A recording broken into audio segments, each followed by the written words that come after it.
This story is titled, My Fiancée Made Fun of My Career at Her Office Party. I broke off the engagement right in front of everyone. Hey everyone! Before we jump into today's video, I need your help. We've noticed the channel is losing some traction, and subscribing is one of the best ways you can support us. It's quick, free, and it helps us keep bringing you awesome content. Your support means the world. Let's keep this channel growing together. Thanks so much. Now let's start the video. Hey Reddit, I've been sitting on this for a while, trying to make sense of what went down, but I eventually decided to post it. 30 male, work as an electrician. I'm not gonna sugarcoat it. I love my job. Sure, it's not the kind of thing people put in movies or brag about at fancy dinners, but I've been working with my hands since I was a teenager, and it's what I'm good at. I didn't just stumble into this either. I worked hard to get here. I spent years going to trade school, juggling side gigs to afford my tools, and putting in long hours as an apprentice to learn the ropes. I had to prove myself every step of the way, especially in a field where your reputation can make or break you. I've spent countless hours mastering circuits, panels, and wiring, and there's something incredibly satisfying about fixing something broken and seeing it work again. Plus, I've built a pretty good life from it. I run my own small business, where I handle everything from home repairs to custom lighting setups for businesses. It wasn't easy getting to the point where I could be my own boss, but it was worth it. Now I have a nice truck, loyal clients, and I'm saving to buy my first house. It's not flashy, but it's honest work, and I wouldn't trade it for anything. I've always been proud of where I am, but I'll admit, I've had to deal with people looking down on what I do. You know the type, the ones who think real success is sitting in a cubicle or having a long title like Senior Executive something something. I thought my fiancée, Lisa, 30 female, wasn't one of those people. Lisa and I have been together for about 4 years. She works in corporate marketing, which is a world I don't really understand, but always tried to respect. She's ambitious, driven, and polished in a way that made me feel like a regular guy standing next to a magazine cover. She's the kind of person who plans everything, from our weekend brunches to our 5-year goals. I liked that about her. I thought we balanced each other out. Me, the hands-on problem solver, and her, the polished go-getter. In the beginning, Lisa would tell me how much she admired my work ethic. She'd say things like, "I love how passionate you are about what you do," or, "You're so good with your hands, it's impressive." I ate that up because it felt good to have someone in my corner, especially someone like Lisa, who could have had her pick of any suit and tie type, but went out of her way to pursue me. I remember asking her once why she was so interested in me, and she said, "Because you're a real man." But now that I'm looking back, I think there were signs that she didn't really respect me or what I do. It's just that I ignored them. For example, there was this one time when we were talking about future goals, and I said I wanted to expand my business, maybe hire a couple of guys to work under me so I wasn't always on the job myself. Her response? "That's cute, babe. You'd be like a little boss."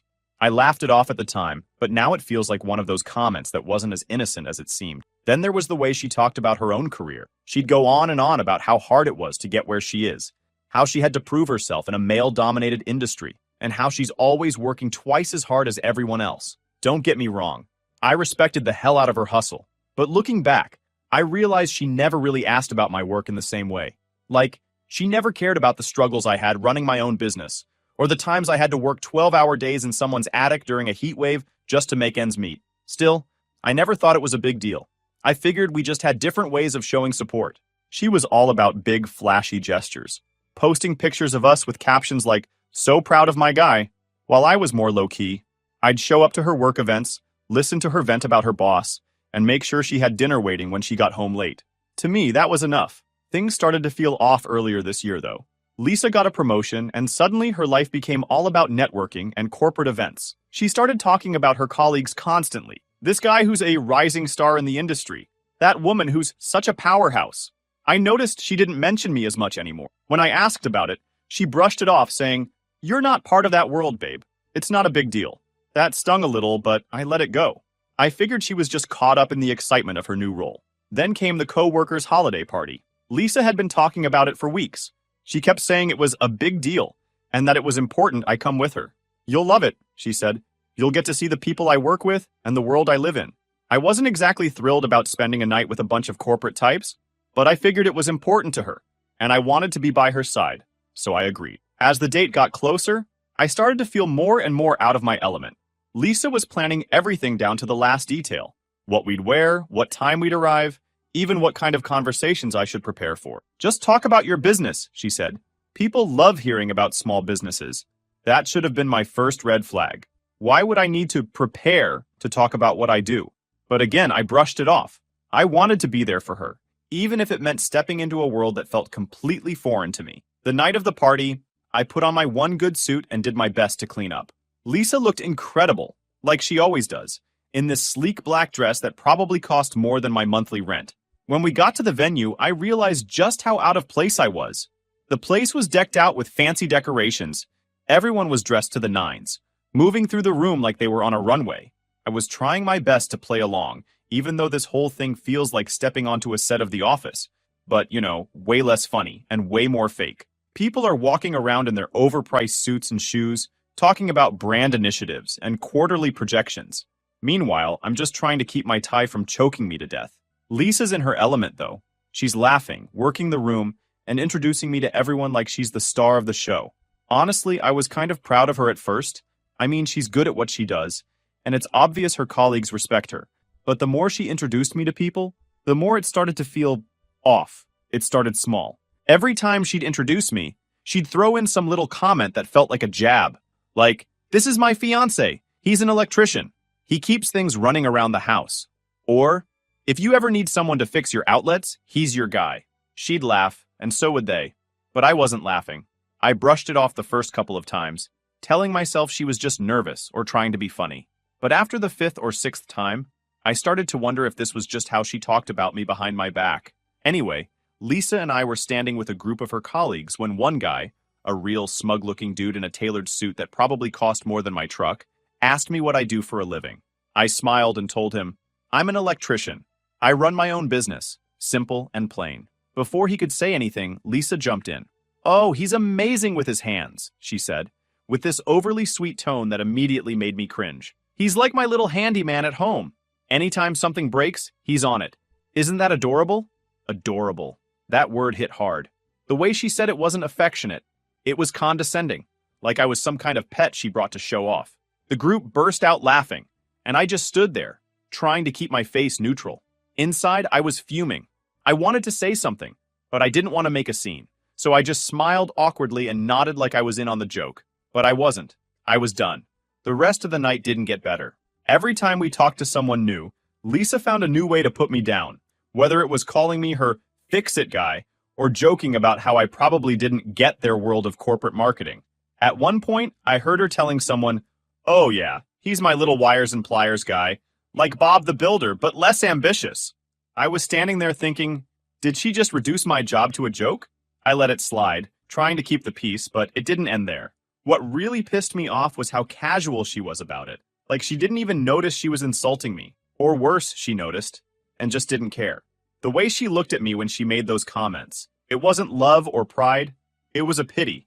Like I was some small-town guy who got lucky to be with her and should just be grateful for it. The worst part? Everyone else seemed to eat it up. They were laughing along with her like her insults were the funniest thing they'd ever heard. And why wouldn't they? In their eyes, I was just the blue-collar guy tagging along with the corporate queen. They didn't know me or what I'd built for myself. All they saw was what Lisa was showing them, someone to laugh at. By the time the toast happened, I was already checked out. Lisa stood up in front of everyone, looking like she owned the place, and started thanking her team for their hard work. I was halfway listening, just trying to get through the night without losing it, when she suddenly said, "And I want to give a special shout out to my fiancé."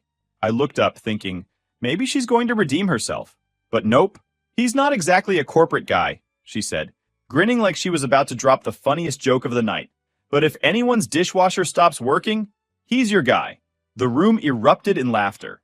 I sat there, frozen, as 100 pairs of eyes turned to me. My face felt like it was on fire.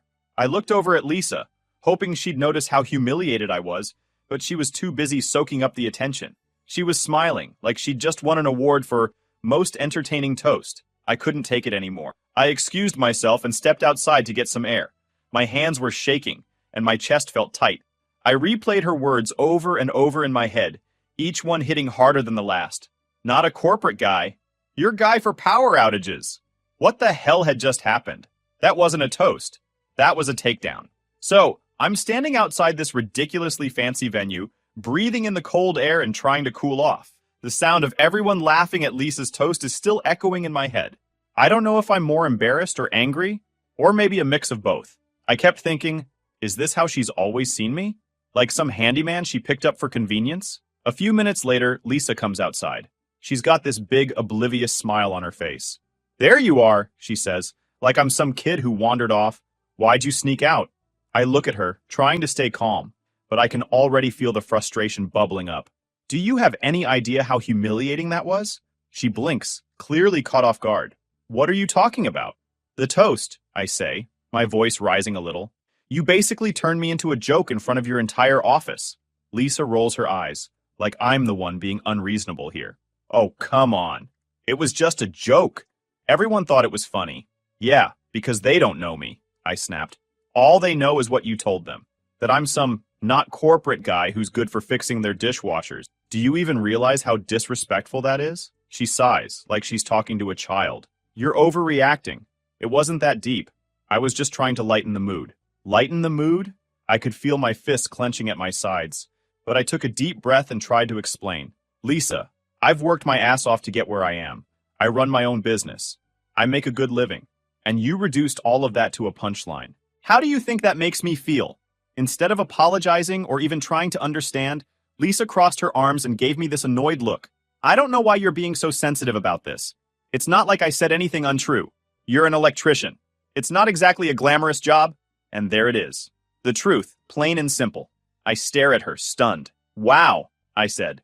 "So that's how you really see me? Like I'm just some guy with a toolbox who's lucky to be with you." "I didn't say that. You're putting words in my mouth. All I'm saying is that you need to learn how to take a joke. This isn't about me. It's about your insecurity." She started to yell, "My insecurity." I felt my blood boiling now. "This isn't about me being insecure.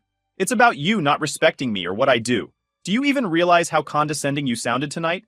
How condescending you always sound?" Lisa's face hardened. "You know what? Maybe I do think you're overreacting. And maybe you should consider why you're so defensive about your job. If you were confident in yourself, you wouldn't let a little teasing bother you." That's when I realized we're not just having an argument. This is a fundamental problem. This is who Lisa is. She didn't respect me, and she never has. I take a deep breath, trying to steady my voice. "You know what, Lisa? I can't do this anymore." Her eyes narrowed. "Do what?" "This," I say, motioning between us. "Us. This relationship. I'm done." Lisa stared at me like I've just grown a second head. Then she laughs. A short, disbelieving laugh. "You're kidding, right? You're really going to break up with me over a joke?" "It's not just the joke," I said firmly. "It's how you see me. How you've always seen me. You don't respect me, Lisa. You never have. And I'm not going to spend the rest of my life being treated like I'm less than you just because I don't work in an office." Her expression shifted from disbelief to anger. "Are you serious right now? Do you even realize how ridiculous you sound? You think you're so special because you run a little business, fixing people's wiring? Well, guess what? It's not that impressive." Her words were harsh, but they solidified my decision. I pulled the engagement ring off my finger and held it out to her. "Good luck finding someone you actually respect," I said, calmly and firmly. She stared at the ring like it was going to explode in her hand. "You're making a huge mistake," she said. "No one else is going to put up with your fragile ego." I only replied with, "Maybe not, but at least I'll have my self-respect." And with that, I turned and walked back into the party to grab my stuff, leaving her standing there in the cold, with the ring still in her hand. The moment I stepped back into the party to grab my coat, the buzz of conversation and laughter hit me like a wall. The room was still alive, but I noticed people sneaking glances at me. I knew it was going to make a scene. Honestly, I didn't care. Let them talk about it for the next 5 weeks. Let them dissect every detail. I wanted this moment to stick with Lisa and everyone here. She'd spent the entire night tearing me down. Now it was my turn to walk out on my terms. As I reached for my coat, I heard the sharp click of Lisa's heels behind me. I knew she wouldn't let me leave without some kind of showdown. "You're really going to do this?" she hissed. She glanced nervously around, trying to make sure no one overheard. "Here? In front of everyone?" I turned slowly, locking eyes with her. I could feel all those curious glances from her colleagues, the way conversations were quieting as people tuned in. "Lisa, you already did this," I said, keeping my voice calm but loud enough for anyone nearby to hear. "You crossed the line humiliating me in front of everyone. I'm just leaving before it gets worse." Her eyes widened for a split second before narrowing into a glare. "Don't be so dramatic," she spat. grabbing my arm with enough force to make my jacket wrinkle. Her nails dug into my sleeve as she tried to keep her composure. No one even noticed. You're blowing this way out of proportion. I pulled my arm free and took a step back. Really? I said, raising my voice. Because I'm pretty sure half the room wasn't laughing with you after your little toast. They were laughing at me, and you made sure of it. That's not what happened, she snapped, her voice rising just enough to draw more attention. The hum of conversation around us dropped a notch. People weren't even pretending not to listen anymore. They were laughing because it was funny, she insisted, her cheeks flushed with anger. You're the one who's turning this into a big deal. I took a breath, steadying myself, and let the silence between us hang for a moment. Lisa, I said firmly, you turned me into a punchline. You made it crystal clear how little you respect me, and now you're acting like I'm crazy for being upset. Do you even hear yourself right now? Her face turned bright red, and not from embarrassment. This was pure, unfiltered rage. She crossed her arms. You're twisting everything I said, she shot back. I was trying to include you. You should be thanking me for making you part of the conversation instead of sulking like a child. Thanking you? You didn't include me. You mocked me. You made me sound like some dumb handyman who's only good for fixing your lights. That's not including me, Lisa. That's tearing me down so you can feel better about yourself. Before Lisa could respond, a voice cut in. Hey, is everything okay here? I turned to see one of her co-workers, a woman in a crisp suit, clutching, looking uncomfortable. Lisa whipped around to face her, putting on the fakest smile I've ever seen. Oh, it's fine, just a little misunderstanding, she said quickly, her voice an octave higher than usual. The woman glanced between us, clearly unconvinced. Well, if you need anything, she trailed off, giving me a sympathetic look before stepping away. Lisa's smile dropped the second her coworker turned her back. Do you see what you're doing? She hissed, her voice dripping with venom. You're embarrassing me in front of my entire office. I couldn't help but laugh, a bitter sound that cut through the room. I'm embarrassing you? I said, shaking my head. You spent the whole night treating me like a joke, and now you're worried about how you look? That's rich. I couldn't help but laugh, a sharp, biting sound that cut through the tension. I'm embarrassing you? I said, shaking my head. You spent the whole night treating me like a joke, and now you're worried about how you look? Unbelievable. Out of the corner of my eye, I noticed a tall man near the entrance watching us. He looked familiar. Then I realized it was Lisa's boss. He didn't say anything, but the way he crossed his arms and leaned slightly forward made it clear he was listening. Lisa noticed him too. Her face paled, and her whole demeanor shifted. Can we just talk about this later? She said, her voice suddenly softer. You're making a scene. I shook my head, thinking, that's exactly what I wanted. No, Lisa, we're not doing this later. We're doing it now. I'm not going to spend the rest of my life with someone who thinks they're better than me just because I don't work in an office. I deserve more than this. More than you. Lisa's eyes darted between me, her boss, and the growing number of people pretending not to watch. Fine, she said, her tone practically spitting venom. Walk away. But don't come crying to me when you realize no one else is going to put up with your fragile ego. I couldn't help but smirk, shaking my head. Cry to you? You're joking, right? I'm not the one who's going to struggle finding someone who respects me. I didn't say it out loud. I didn't need to. My silence and the look on my face said it all, while staring at her, letting her words hang in the air. I wasn't going to stoop to her level. Instead, I turned to leave. Good luck finding someone who'll tolerate you, I said. Enjoy the party, folks, I said over my shoulder as I turned and walked toward the door. Behind me, I could hear the murmurs spreading through the room, like ripples in a pond. People were whispering, exchanging glances, and I caught snippets of their conversations as I passed. Did you see that? What the hell was that about? I knew she was a bit much, but damn. I didn't look back. I didn't need to. I knew the damage was done. Lisa wanted to be the center of attention, and now she had it. Not as the queen of the party, but as the woman who got called out in front of everyone. Let them talk. By the time I reached my car, I felt lighter than I had in years. I stood up for myself, and it felt damn good. Lisa could spin her story however she wanted, but I knew the truth, and so did everyone else who saw what happened. The days after the party were messy, to put it lightly. Lisa kept texting and calling me. They ranged from, can we just talk about this, to full-on, you're acting like a child, and everything in between. I didn't reply to any of them. Honestly, I needed space. I needed to figure out what the hell just happened, and how someone I thought loved and respected me could treat me like I was a punchline. But Lisa wasn't the type to sit quietly. Oh no. By day 3, I started hearing from mutual friends. Apparently, she wasn't content to just blow up my phone. She needed to make sure everyone else knew her side of the story too. She's saying you flipped out over nothing, one of my friends texted me. Like, she's making it sound like you stormed out because you're too sensitive to handle a joke. Another one sent me screenshots from Lisa's social media. There it was in plain sight. A post about how she dodged a bullet because some people can't handle a strong woman with a sense of humor. The comments were filled with her friends hyping her up. You deserve better. He sounds so insecure. Good riddance. Insecure. That word kept coming up, and it pissed me off every time I saw it. I wasn't insecure. I was tired. Tired of being belittled. Tired of being treated like I wasn't enough because I didn't fit into her perfect little corporate world. A couple of days later, I got a message that stopped me in my tracks.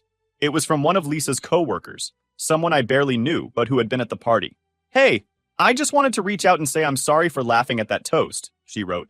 Honestly, I always thought Lisa talked about you in a weird way, like she was settling for you or something. I didn't realize how bad it was until the other night. You didn't deserve that.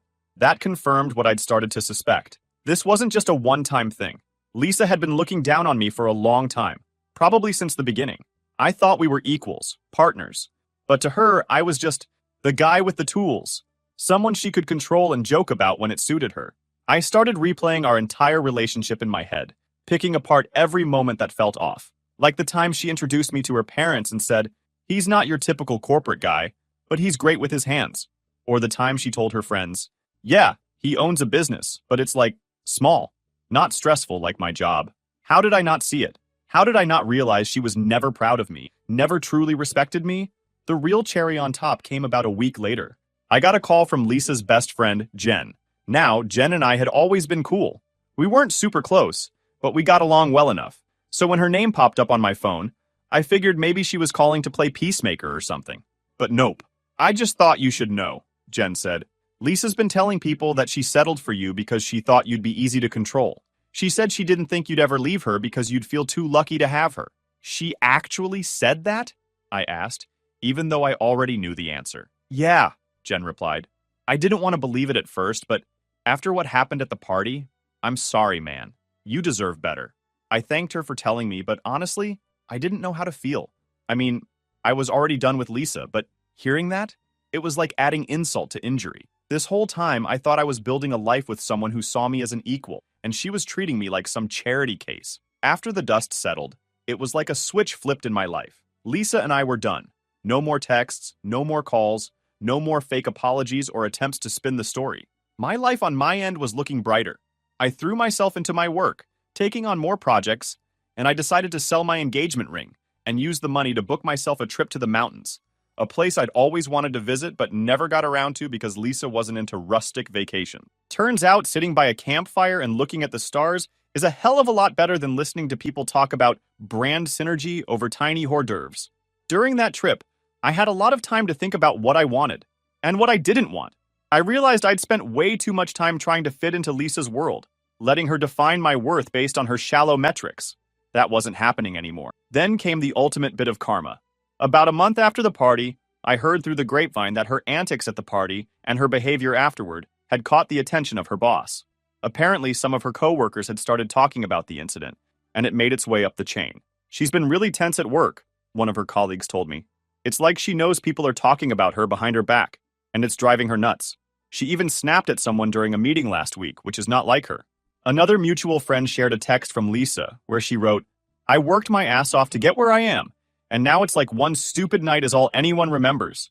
From what I could tell, the realization was starting to sink in. She hadn't just lost me, she damaged her professional relationships too. The people who once respected her were now questioning her judgment. I didn't get all the details, but from what I heard, the higher-ups weren't thrilled about how Lisa represented herself. She was passed over for a promotion she'd been gunning for, and let's just say she wasn't happy about it. I won't lie, I felt a little satisfaction knowing karma had finally caught up with her. Not because I wanted her to fail, but because it felt like validation. Her attitude, her need to tear others down to build herself up, it wasn't just a problem in our relationship. It was who she was. However, these days, I'm in a much better place. I'm glad I ended the relationship before getting married and have kids involved, and each day I feel my decision was so right. I've expanded my business, upgraded my tools, and even started teaching an evening class for aspiring electricians. Sharing what I know and seeing people get excited about learning the trade has been a game changer for me. I've also reconnected with friends I'd drifted away from during my time with Lisa. Looking back, I realize how much of my life I'd centered around her. Her friends, her interests, her goals. Now, I'm focusing on what makes me happy, and it feels damn good. As for Lisa, I haven't heard from her directly since the breakup. She's still doing her thing, posting her cryptic quotes, and probably telling anyone who'll listen that she's the victim. But honestly, I don't care. The truth is, walking away from that relationship was the best thing I've ever done. It wasn't just about the party or the toast. It was about realizing that I deserve to be with someone who values me for who I am, not for how I fit into their narrative. If there's one thing I've learned from all this, it's that respect isn't optional in a relationship. You can't love someone you don't respect, and you shouldn't try to stay with someone who doesn't respect you.